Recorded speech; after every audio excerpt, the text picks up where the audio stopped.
নমস্কার বন্ধুরা, Sourav organic garden থেকে বলছি।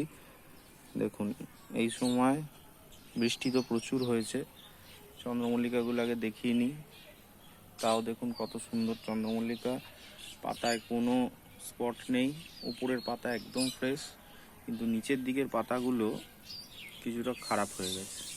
এটা স্বাভাবিক, সবার হবে। তো এই পাতাগুলোকে কি করে আমরা পরিষ্কার করব, কিভাবে গাছের গোড়াটাকে ভালো রাখবো, সুস্থ রাখবো, যাতে এখানে এয়ার পাসিং হয়, সেটা চেষ্টা করব। এই সময়টা খুব গুরুত্বপূর্ণ। আর এই সময় লাইট, চন্দ্রমল্লিকার একটা ব্যাপার, লাইট থেরাপি। এখানেও লাইট দেওয়া আছে, তো চারিদিকেই লাইট দেওয়া আছে চন্দ্রমল্লিকা। আমি বলবো, গাছ যদি বড় হয়ে থাকে খুব বেশি দিন লাইট দেওয়ার দরকার নেই। 7 দিন থেকে 10 দিন লাইট দিয়ে লাইটটা অফ করে দেবেন, এতে টাইমিংয়ে ফুল পাবেন। আর যেটা বলার, 60 দিন গাছকে, যেদিন ফুল নেবেন তার থেকে 60 দিন আগে লাইট অফ করে দিন। আর যেটা করবেন সেটা হচ্ছে পিঞ্চিং।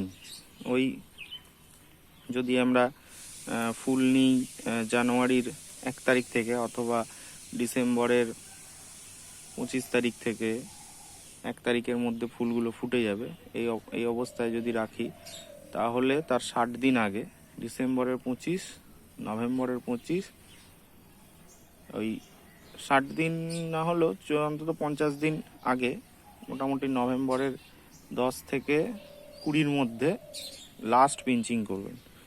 এরপর আর পিঞ্চিং করবেন না, ততদিনে ফুল চলে আসবে। আর আমি বলবো, ফুলের সময় যদি ফুলের আগে আগে, যখন গাছ লাইট অফ হয়ে যাবে শেষের দিকটা, অর্থাৎ এই নভেম্বরে যখন ছোট্ট ছোট্ট সর্ষের দানার মতো বার্ডগুলো দেখা যাবে, তখন গাছে যদি পটাশের পরিমাণটা একটু বাড়ানো যায়, পটাশ জাতীয় খাবারটা, অর্থাৎ এনপিকে, আমরা 15-15-15 ইউজ করেছি, কিছু স্প্রেও করেছি ভিটামিন।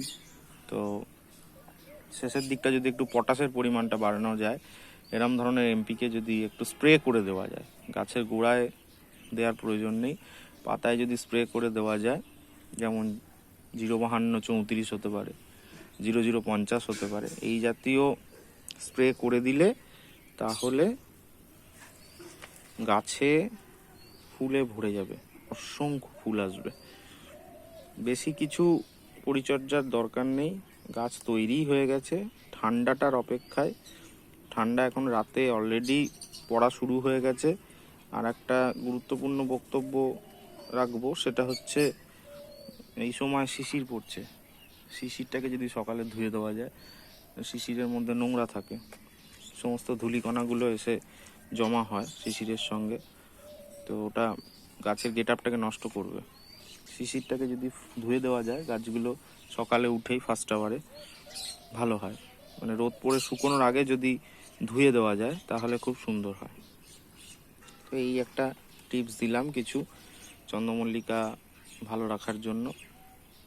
আর এগুলো সব প্রদর্শনী মানে চন্দ্রমল্লিকা, এগুলো লাগলে কন্ট্যাক্ট করুন সৌরভ অর্গ্যানিক গার্ডেনে। ছোট গাছও আছে, যারা প্রদর্শনী করবেন না, কমের মধ্যে করবেন, তাদের জন্যও গাছ রাখা আছে। যোগাযোগ করুন সৌরভ অর্গ্যানিক গার্ডেনে। ধন্যবাদ।